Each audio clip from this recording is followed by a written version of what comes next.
We move on to question 10, which is on the screen. What we have here are three identical squares. So all these are squares and all identical. They have the same sizes. And you've got a larger square. And then you have a triangle drawn. The interesting thing about this triangle is that when you join this point to that point, it goes through this intersection point here. And the question is, what fraction of the total area is shaded? Okay, so to find the area of this triangle, the area of this triangle is half base times the height. All right, so let's give a name to the base because we don't know what this is. These two are the same, so let's call this A and call that A as well. So this is where I got these two A's here. Okay, now the height is different because it's the height of the larger square. So let's give a name to that. We can call that B. And because this is a square, this will still be B. And, oh, I'm sorry. Yeah. Okay, I'm redoing this. This is A, and this will still be A. And so, in other words, what we are looking for is the area, the fraction of the total area is shaded. So what I'm looking for, the area of the triangle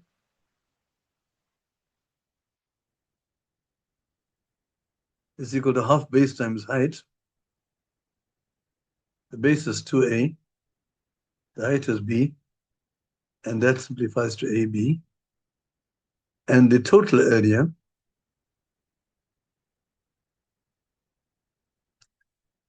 is the sum of the areas of these three squares. Each square has got area a, so that's a squared 3 times that, plus the area of the large square. So what we are looking for is AB over 3a squared plus b squared. So we are trying to calculate this ratio because that's the ratio of the fraction of the total area which is shaded. Okay, now how do we find that? So I have to look at this picture here. I've actually isolated one part here which in the end, after a lot of thought, this comes through, but it's not so much out of a lot of thought because you've got this triangle. This triangle is part of a larger triangle, as you can see. So I've drawn the larger triangle in red, and then this intersection point, I've joined it to the bottom. And now, with that information, what I have here is a very familiar kind of a picture. This happens quite often in geometry, where you have a triangle and you have a line parallel to one of the sides. See? So you have a triangle and you have a line parallel to one of the sides.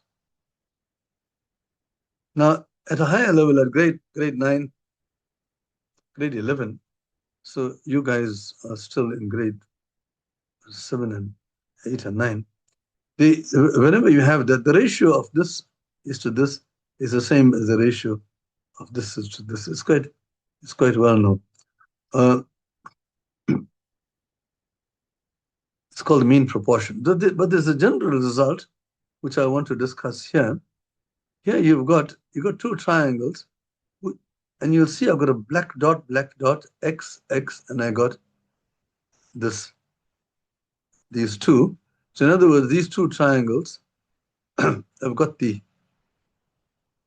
same angles, right? They've got the same angles. So, but they're not congruent because 3 angles is not a condition for congruency. But there is something that you can salvage from this scenario. It means that one triangle is really a contraction of the other. It's the same angles, so got exactly the same shape. It's just that one is an expansion of the other. This is a larger version of the other. Another way of saying it is that if you take a picture of this, you'll get this. But I have to turn this thing around a little bit to get exactly that picture. But it will be a contraction. What is the implication of that? It's a theory in geometry, but we will just intuitively we will say that the ratios of the sides are the same. Like for instance, if this side here, C over R, is the extent to which this side, oh no, actually, it's not. You can't just say C over R. Sorry, I made a classic mistake here. Okay, so before we go on, you see, there is a correspondence between angles and sides. I always take pairs. There are 6 numbers here, the 3 angles and 3 sides, but there are 3 pairs, namely the dot and the side opposite it. So this forms a pair. This A corresponds to black dot, and here the correspondence is between the black dot and R. So you got this pair, and you got degree, sine, and C, degree, sine, and P. So that forms a pair. These two form a pair for this angle. And likewise for the cross, you got B and cross, and here the opposite B is Q. So what we are saying is that corresponding sides are in proportion. So if I take A is opposite this black dot. So, and what is opposite black dot? Is R.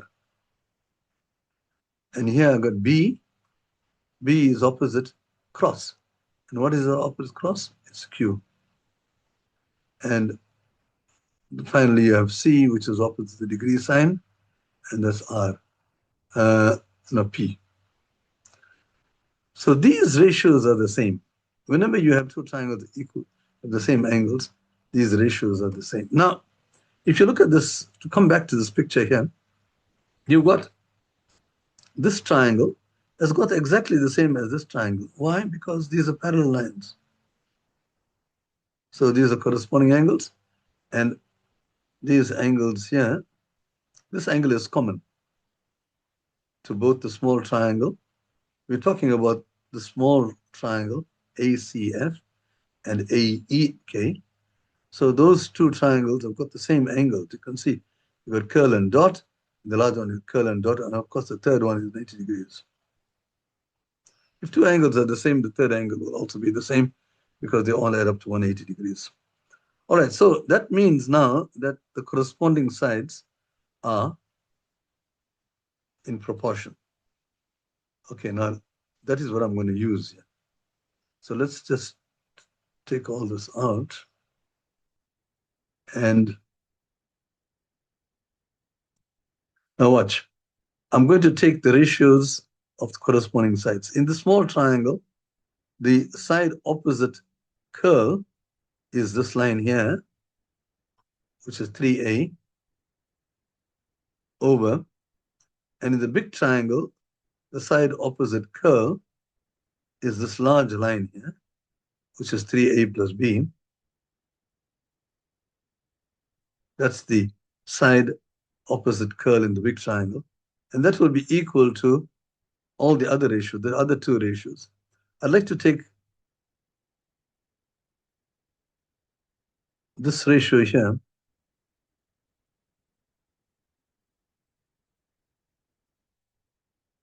You see, this is A because it's the side of the square. Right? And I know this. So this is equal to, in the small triangle, I have A is opposite dot, and the large triangle, I have what is opposite dot? The side opposite dot is B.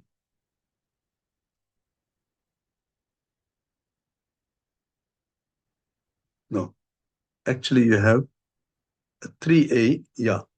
So it's A which is opposite dot over B.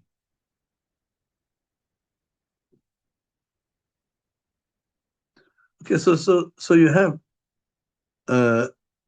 this coming from that. Now I have an equation which links up A and B.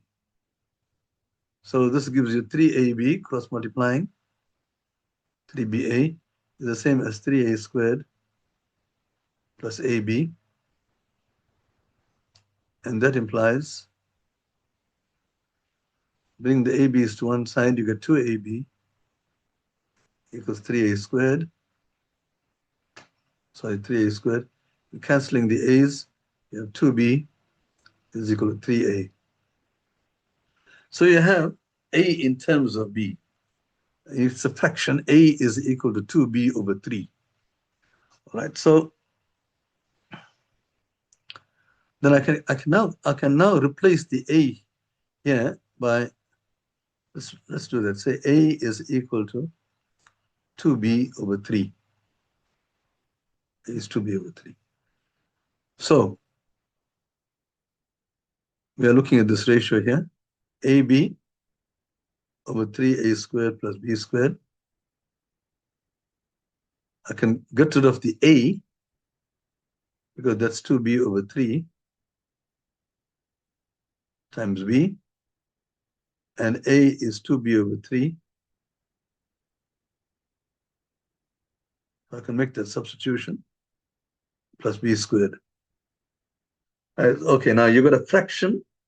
You can multiply the numerator and denominator by anything you like. And here you've got 4B squared over 9. The 3 cancels off. You have 4B squared over 3. So let's multiply the numerator and denominator by 3. And you have 2B squared. The 3's cancel. And here you've got 4B squared. The 3's cancel with this over 3. So it's 4B squared at the bottom. And I'm multiplying this by 3. So I have to multiply B squared by 3 as well. Multiply the whole thing by 3. These are equivalent fractions. And now you see you got 2B squared over 7B squared. B squared cancelled. Very beautiful result you have, that this is actually simplifies to 2 over 7. And that's the answer. Okay, so that took a certain amount of time to unpack. So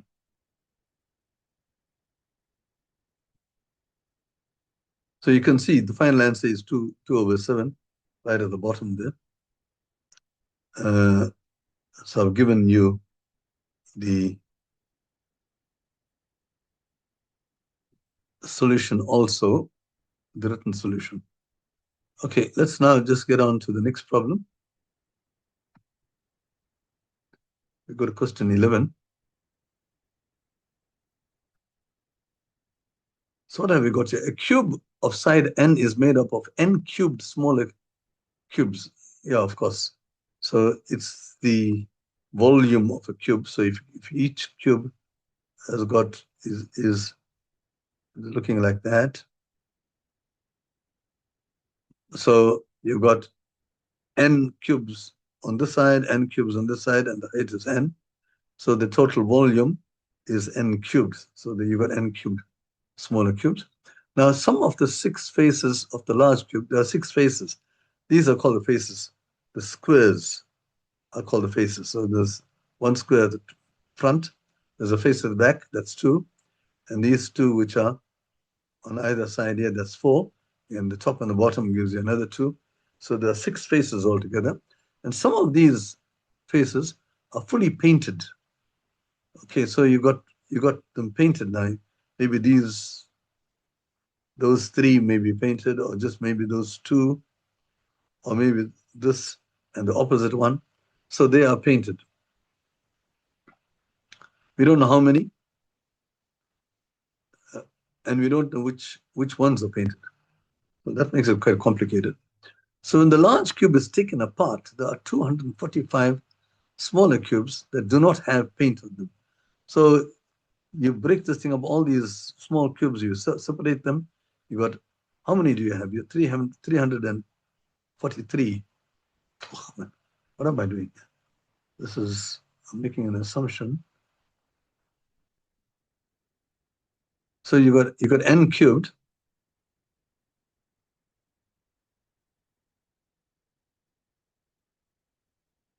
So you have n cubed altogether, and you don't know how many sides are painted, but from that you have to replace, you have to take out the painted faces, and that gives you 245. Because these don't have any paint on them. So it's the original minus whatever the painted ones.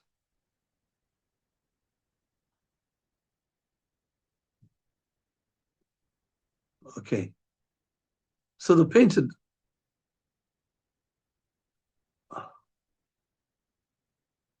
one, if you bring it to this side, is n cubed minus 245. Right. Now, I just want to look at what 245 is. 245 is an interesting number because it's 5 times 49. So 5 times 49.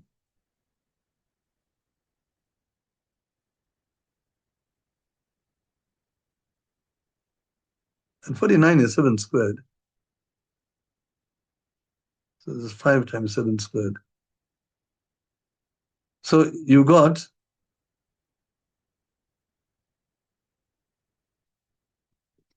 now it looks as if, you see, this gives you the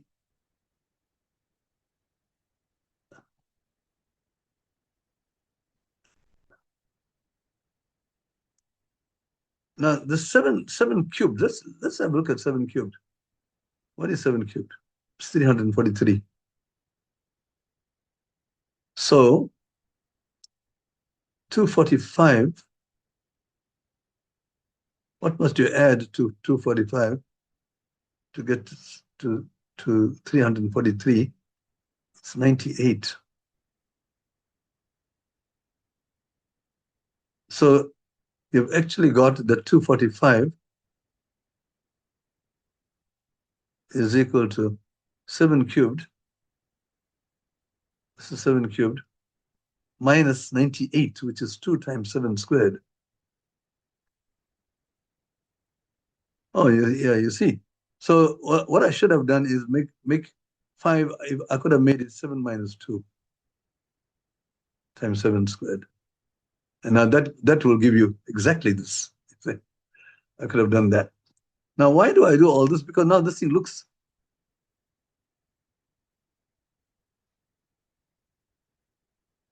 like this. So n is actually equal to 7.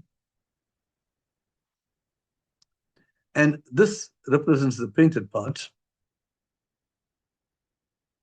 because n cubed minus this is a painted part.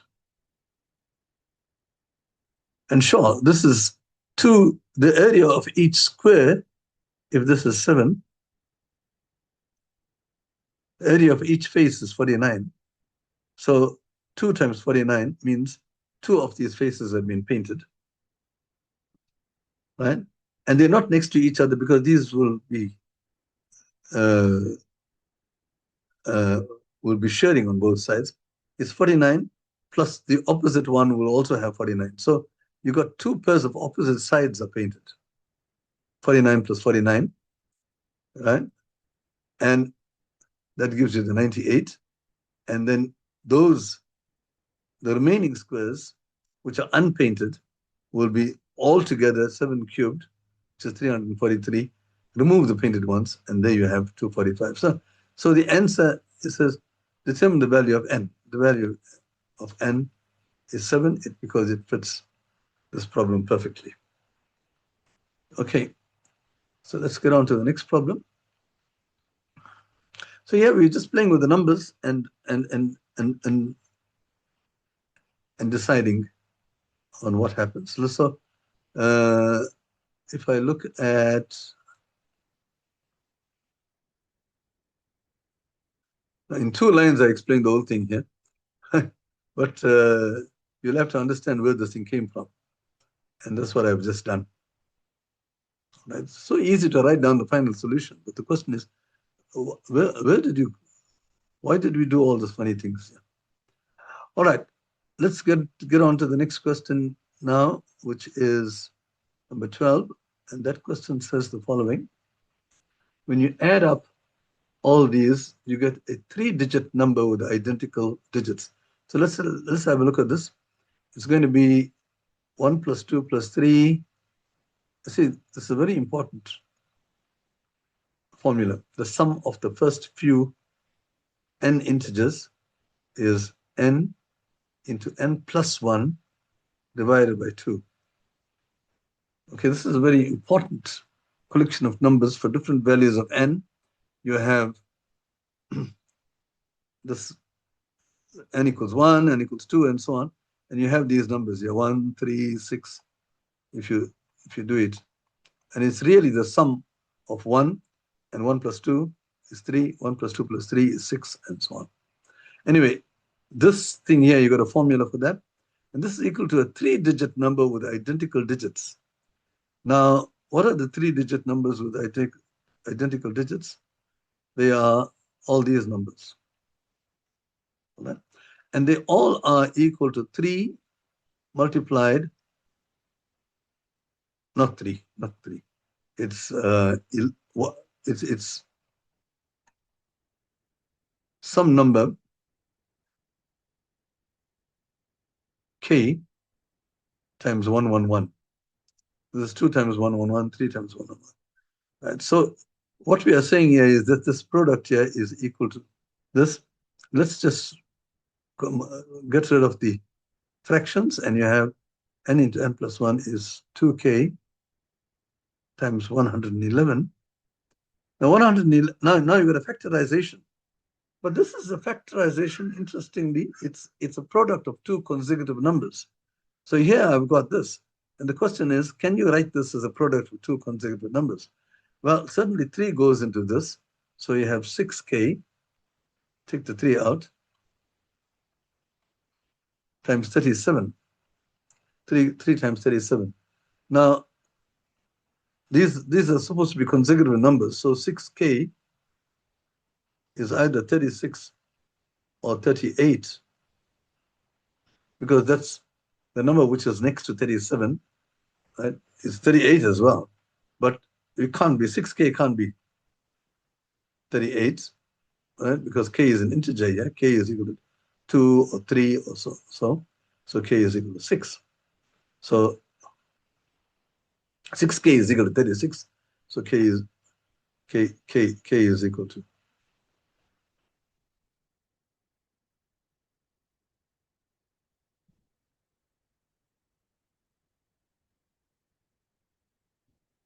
So this is 36 times 37.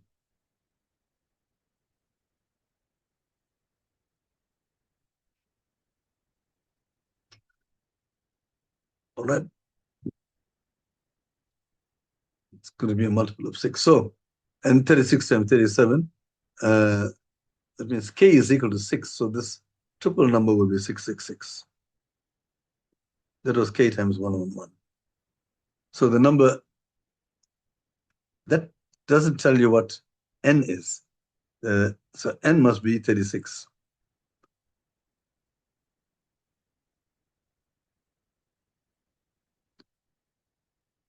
Because n into n plus 1 is equal to 36 times 37, so n is 36. And that's, you must answer the question. So the value for n is 36. Okay, so that wasn't too difficult. Let's get on to the next problem. And I'm given the solution here, and there you can see I've got 36. All right. The next problem is this one. We are going to question 13 here. And you got a rather long story here. What is it saying is that 3 equal-sized circles. So there are the 3 equal-sized circles. They intersect one another as shown. And there it is. Yeah, you got 3 equal sides. And they intersect one another. The area where all three circles overlap. Now this is the part which overlap, right? It's a funny looking shape. It looks like this. And that area, it forms what is known as a I don't know how you say this, rouleau triangle. It's a French word. You don't pronounce the OUX, it's rouleau triangles. So this is a triangle called a rouleau triangle. It's not a genuine triangle because the sides are not straight lines, but they are curves. And they happen to be curves of circles which have got the same radius. You see? So this is a square. They are equal side circles. Okay. So now it tells you if the area of the rouleau triangle is pi minus root 3. So if you know the area of this is pi minus root 3, determine the radius of the three circles. All right. So how do you find the area of a rouleau triangle? Well, you can break it up into smaller pieces. Like if we join this and join that and join that, then you've got three identical pieces here on the sides, and you've got a triangle in the middle. So you can find the area of a triangle, of a roller triangle, if you know the area of this triangle and if you know the area of each of these pieces. So we need to,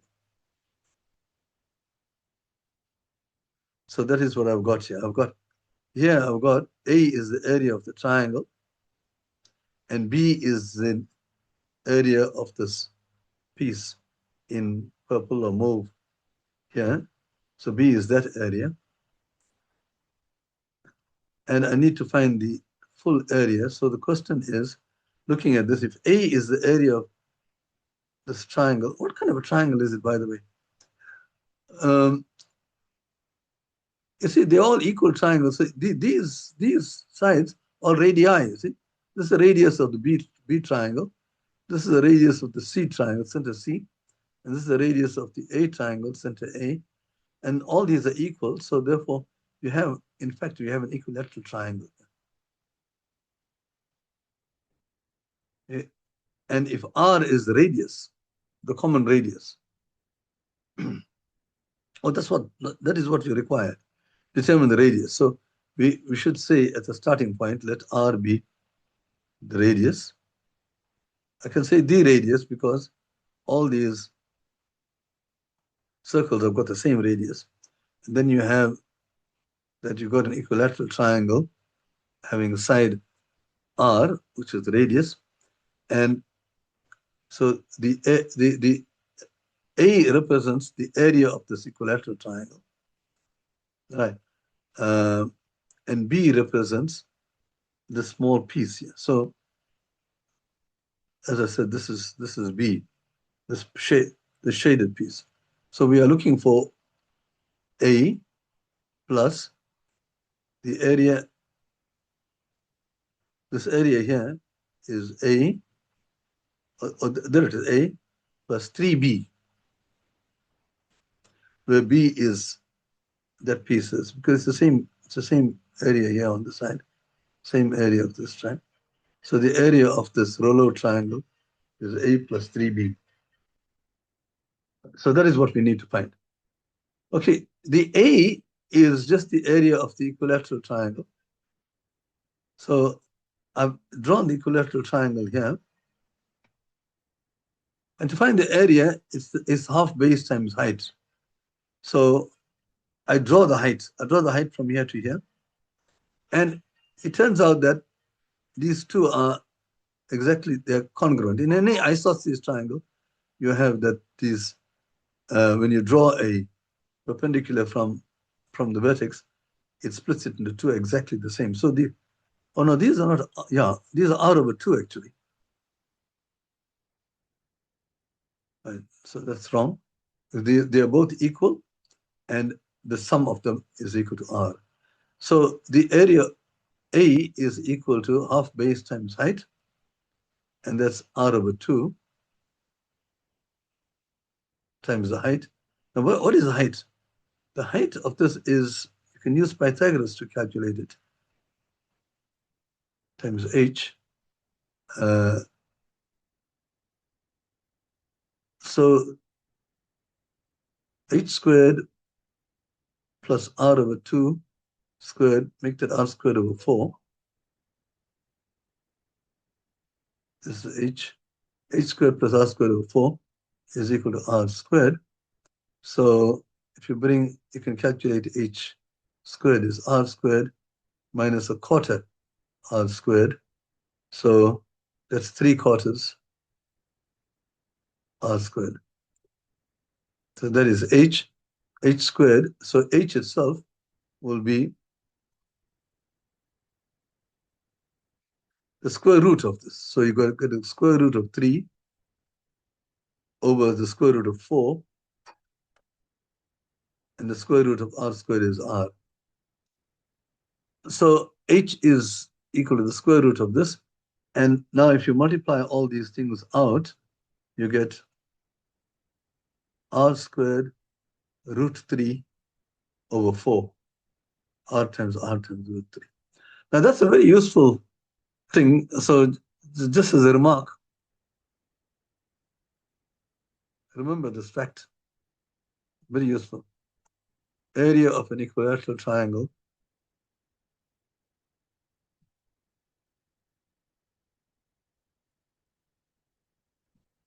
having side r.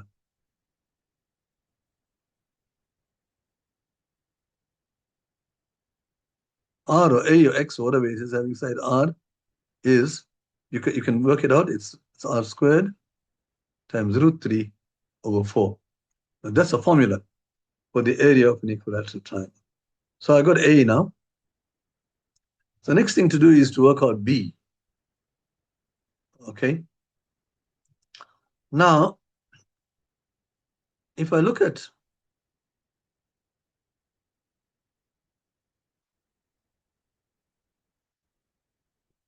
you see, this B, I can't work it out exactly because it's a funny looking shape.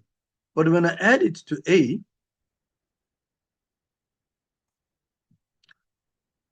to this equilateral triangle, and I add these two areas, I got a pizza slice here. You can see it's equal to this pizza slice. And so that is a part of the area of the circle. Now, the area of this, if I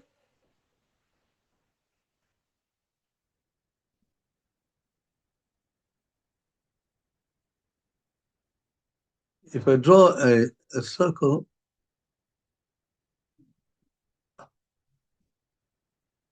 and I'd put a pizza slice there,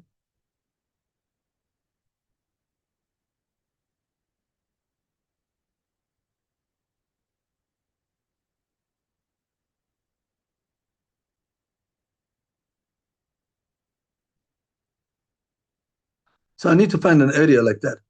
Now, I can't do that if I know what angle this is. And this angle here is an angle of the equilateral triangle, so that's 60 degrees. So this is 60 degrees here. So, and this is R.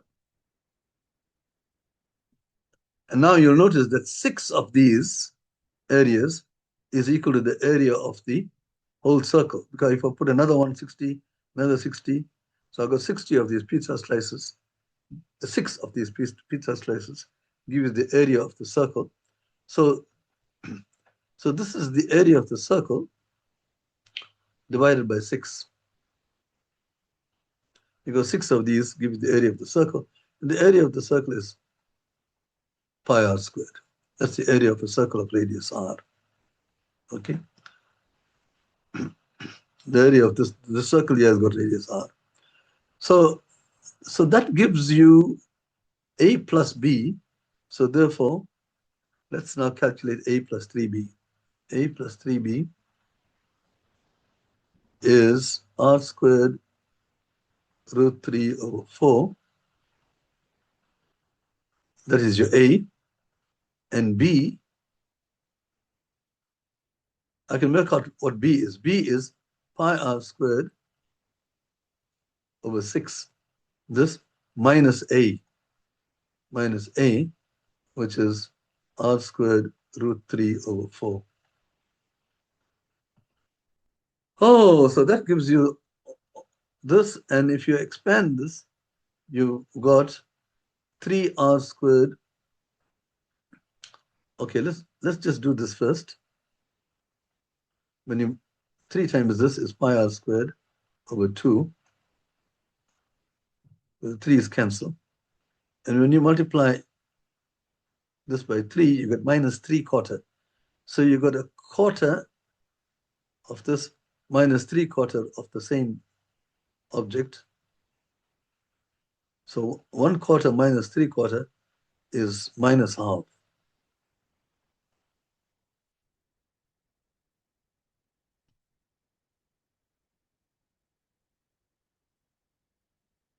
All right, so when you simplify this whole thing, you're going to get this. And if you look at this, you see you got r squared over 2 is a common factor into pi minus root 3.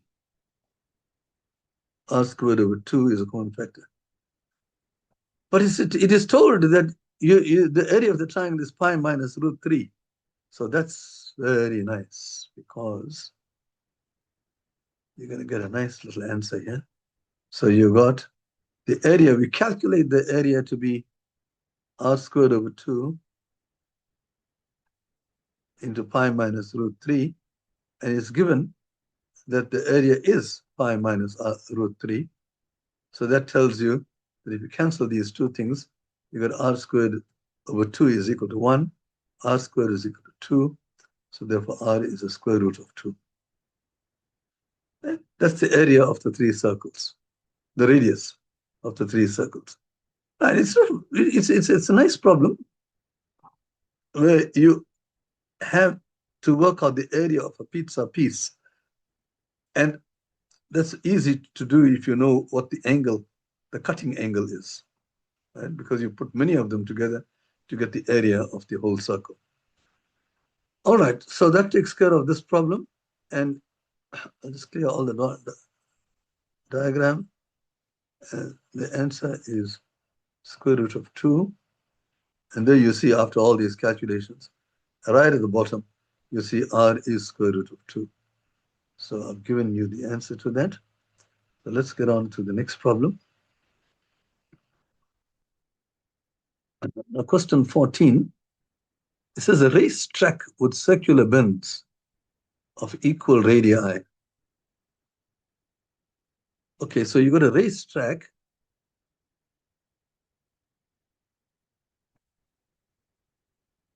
And these bends are circular.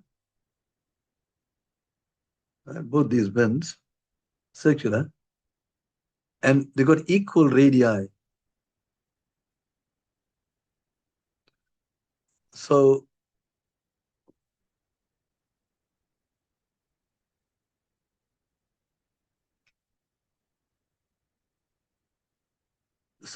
let me just see what's going on here.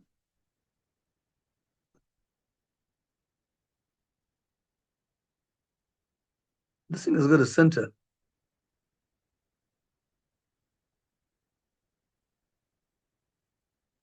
These two circles have got a common center. Right? And when you take that center and join it, draw perpendicular actually.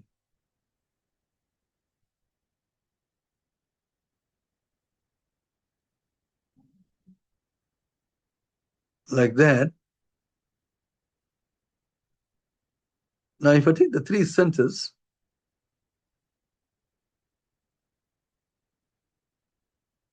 I need to get the centers in the center.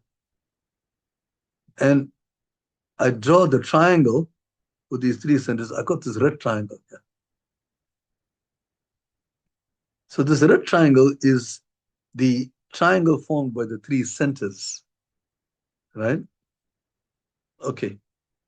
Let's carry on with the question itself. The inside perimeter of the racetrack is 20 meters. That means if I take this entire thing here like that, right? There's a perimeter. It's 20 meters. And the perimeter of the outside perimeter is 24 meters. Okay? The width of the track is a constant. So right through the same, we have the same width. Now, determine the area of the racetrack, which is shaded in the diagram. All right, now this is quite a hard problem. I'll have to admit it took me a long time to solve it. Now, so I take the center and draw the line which is perpendicular to this. The same thing, I draw all these perpendicular lines. Now remember, your racetrack is this outside part here, right? Now, the area of this, of the racetrack, it consists of, when you do this perpendiculars, you've got rectangles here. So these three are part of the area of the racetrack, and that area can be calculated provided I know the three sides of the triangle. So you got, if you put this is A, and this is B, and this is C, then this thing here, A, is the same as, you got A here, and you got B here outside, and you got C. So let's just put this clearly. Right. So the three sides, if the three sides of the triangle are A, B, and C, then, and the width, they say it's got a constant width. So I call this width D. You can't see it very clearly. So this area here is AD, length times breadth. This is BD, and this is CD. Because the width is a constant. So, so we need to calculate the areas of these shaded parts. You've got three rectangles. Now what's left? You've got that curved part, and this curved part here, and this curved part here. That's what's left. I have to add the area of this part here, and the area of the outside part, and the area of the outside part to get the area that I'm looking for. Right. Now, here you got this outside part is part of a circle of radius r, and this one here is also part of a circle of the same radius r. Well, one is r and the other is r plus d. Okay, so these, what you got, three sort of disjoint pieces like this, and how do you find these areas here? Now, one beautiful thing is that I can take this part here and I cut it and match it here. I can take this entire piece, right, and paste it on this. Now this is what we're talking about. You see this piece here. There's this piece on this left-hand side. This piece I can paste it to get this. Now this last piece, I can cut this piece out, but will it fit exactly into this? And that we don't know. If it fits exactly into this, then we'll have a smile on our faces, because then we can say these three pieces together add up to a circle, and all we need to do is to calculate the area of this ring outside it, right? Okay, so how do I know that these three pieces fit exactly into this? So I've got these angles here. I call this angle here alpha. I call this angle beta. And I call this angle gamma.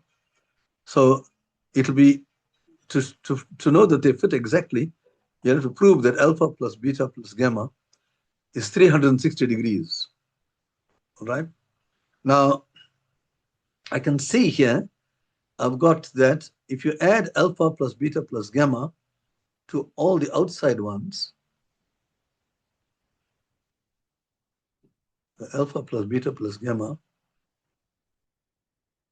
plus outside ones, that means the reflex angles, I'm going to get 3 times 360.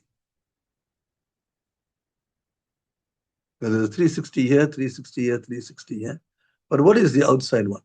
The outside one here is 90 plus 90, because these are rectangles, plus alpha. So it's 180 plus alpha.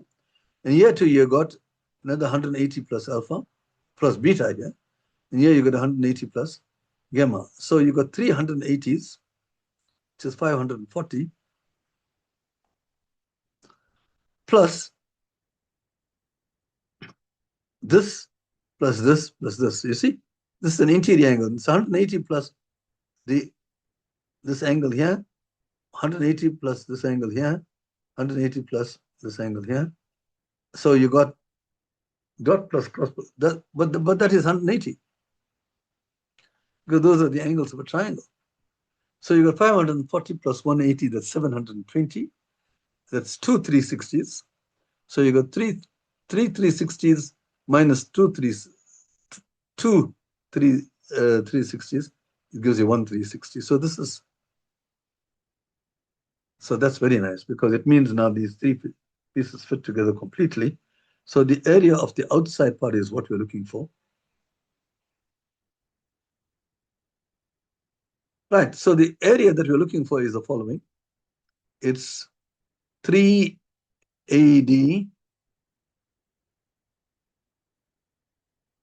plus 3BD plus 3CD. No, why am I saying 3?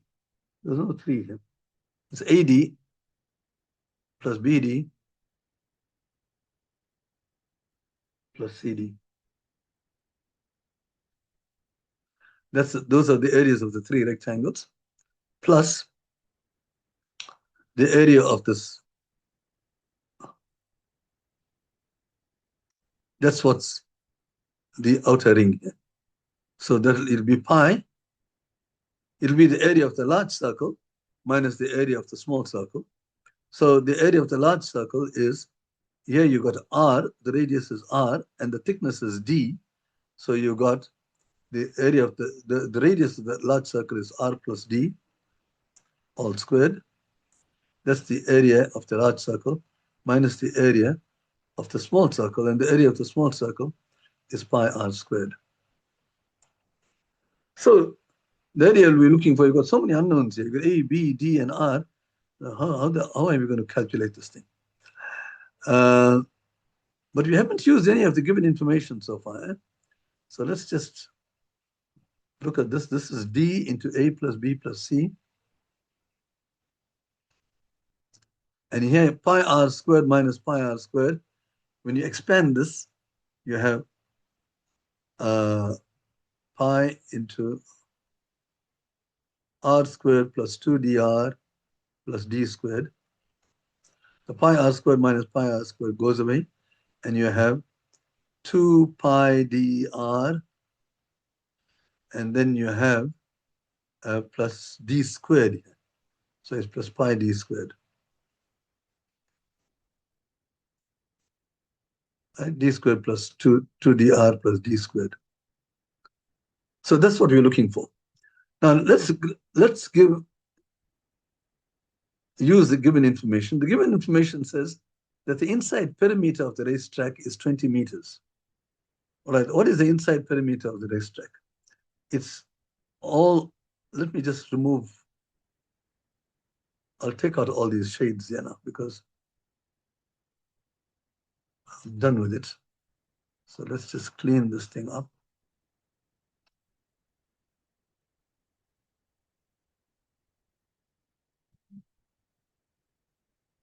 So what is the inside perimeter?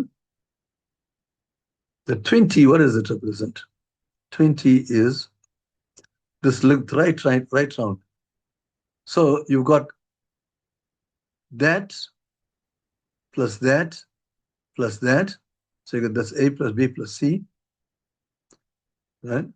Because it's that plus that plus that. And then you got the inside perimeter is that curve plus this curve plus this curve.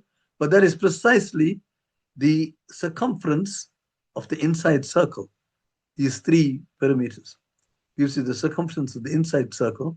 So that is 2 pi r, because the inside circle has got radius 2 pi r. So a plus b plus c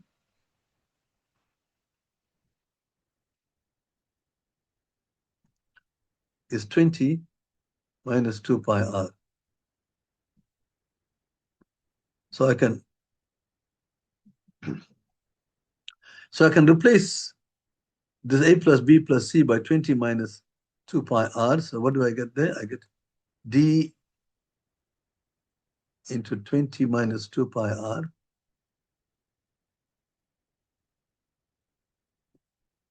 plus 2 pi r pi dr plus pi d squared. Now, when you expand this, you get your area that we're looking for. 20 times d is 20d. And here you got d. What is this? Oh, yes, it's 2 pi r. So d times 2 pi r. So you got minus 2 pi r times d, which is pi d, 2 pi r d. And here you got plus 2 pi r, pi dr, the same thing, plus pi d squared. So blissfully, that cancels off. And so you have 20d plus pi d squared. Okay. Now, so that is the area. Now we have to try to see what this is. Let's try to use this outside perimeter. The outside perimeter is equal to the same thing. The three sides, say plus b plus c, plus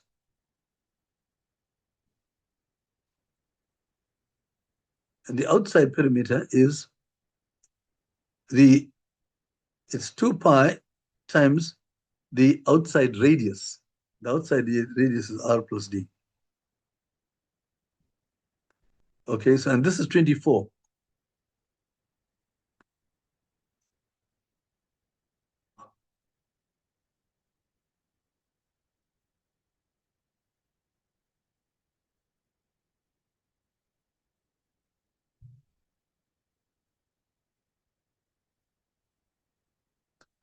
Okay, so you have now if you look at this, this is d into 20 plus pi d.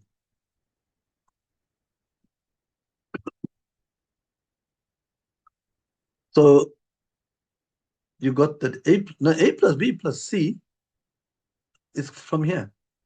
So a plus b plus c is 20 minus 2 pi r. So I can say this is 20 minus 2 pi r, because we calculated a plus b plus c. And this is plus 2 pi r. If you expand this, plus 2 pi d equals 24. Now, the 2 pi r's cancel, and you got 2 by, then you got 2 pi d is 24 minus 20, which is 4. Right? So pi d is 2. Hey. So pi d is 2. So this is what I wanted. I wanted d into 20 plus pi d. So that gives you d into 20 plus pi d, which is 22. So this is actually equal to 22d. We just worked out that 20 plus pi d is 22.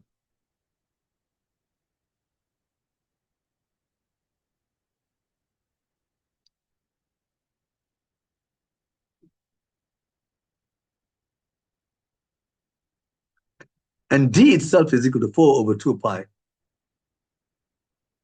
At least d itself is 2 over pi d is 2. So d is 2 over pi. So d is 2 over pi, so that's 44.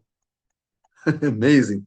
This is an amazing problem. You can actually work out the area of this track because pi is known, so you know exactly what the area is. Although you got so many unknowns, A, B, C, D, and R. It's a very beautiful problem, but it's a tough, tough, tough problem. Okay, so let's get on to the very last question. This is question 14, and thankfully we are at the end of this story after this long. So the answer is 44 over D.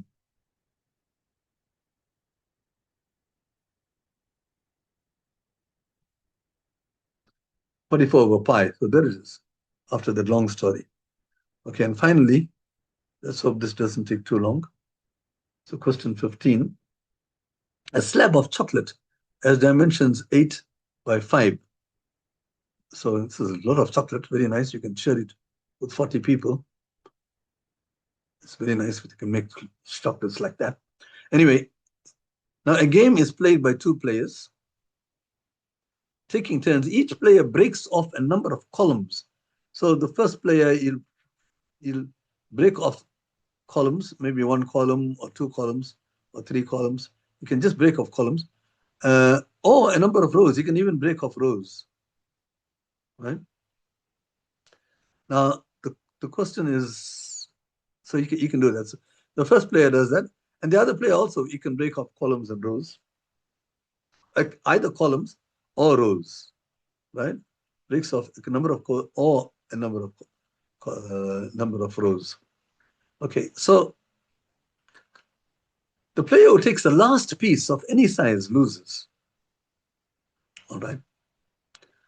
So, in other words, we must try to give, we can't give, the winning player can't give the opponent player a 2 by 1 piece like that, because then the opponent will just take off one of those columns, and then you left with only one, and that you lose, because the player who takes the last piece loses. All right. So the winner must leave exactly 1 square for the loser. So you have to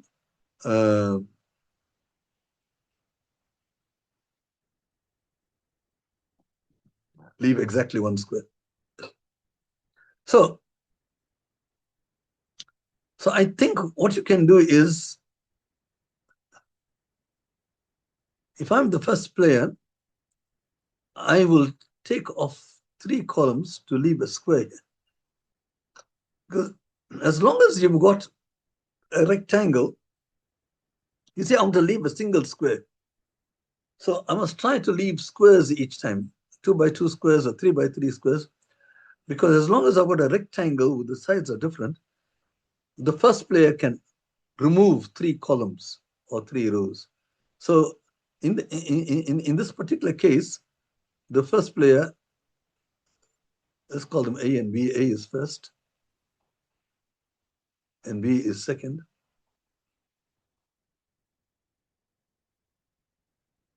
So the first player must try to leave a square behind. So the first player, he takes off these 3 columns, and he leaves B with this. Now, what will B do? B will have to remove a column or remove a row or remove 2 or 3 columns, whatever it is. But whatever B does, suppose it takes away those 2, because you originally had a square, then when he takes away 2, you got a proper rectangle. Then what you do is, the winning fellow, he'll leave a square behind. So he'll take off that. Right, now B has got a smaller square. Right?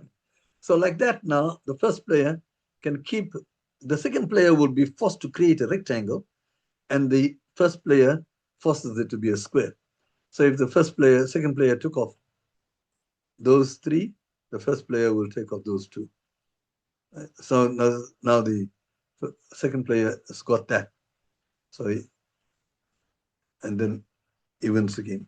So the player who takes the last loses. So is there a strategy that will ensure a win for either player? And I just told you, that as long as you start off with a rectangle, then the first player must win. As long as you start off with a rectangle, the first player must win because he creates a square each time, right? By dropping off columns or rows. Okay, so that is, so there is a strategy that will ensure a player for the first player, as long as it's a rectangle. But if it's not a rectangle, if the first player had this, for instance, if the first player had this, then the second player can can do the same with him. So the second player now can create a rectangle. So there is a strategy that will ensure a win for the first player if the first player has a rectangle in front of him. But if the first player has a square in front of him, then the second player wins. So there is a strategy for the second player to win as well, provided that the first one is a square. All right. So that is a long explanation of this.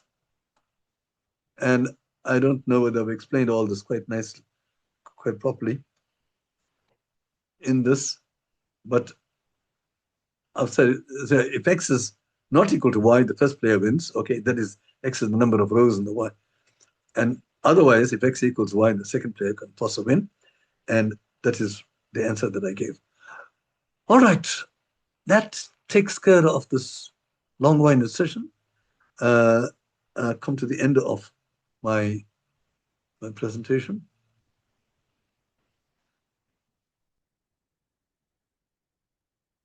I'm going to stop recording.